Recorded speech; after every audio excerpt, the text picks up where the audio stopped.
Okay guys, 2011 Range Rover full-size supercharged.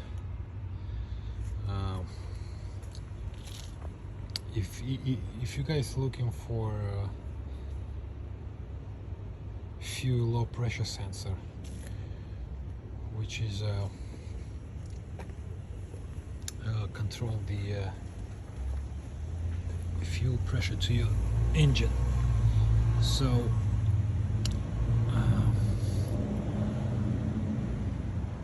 I did the research myself, and a lot of people say that's the low pressure sensor located on this side, on the passenger side, near the transmission.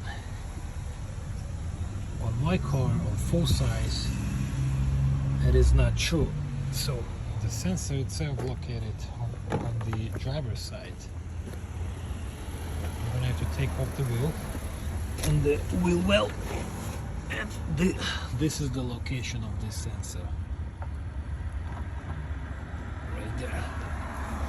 So this is the sensor, this is the part number,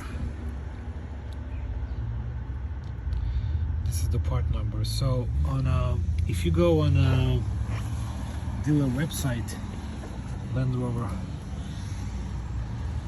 this sensor will cost you $168.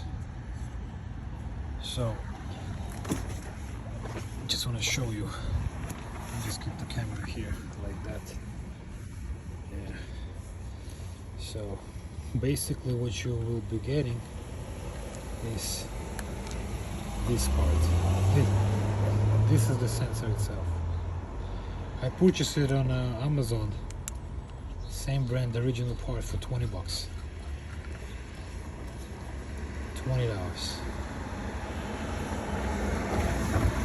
Alright, make sure you get this part number, and it will pop up in the search.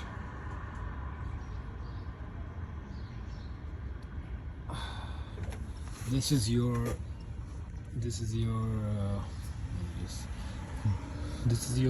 low fuel pressure line right here. This is low fuel pressure sensor. That's how it goes. Right there.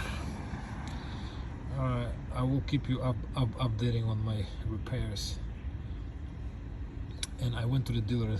They told me a ton of money that I have to pay for them to replace this.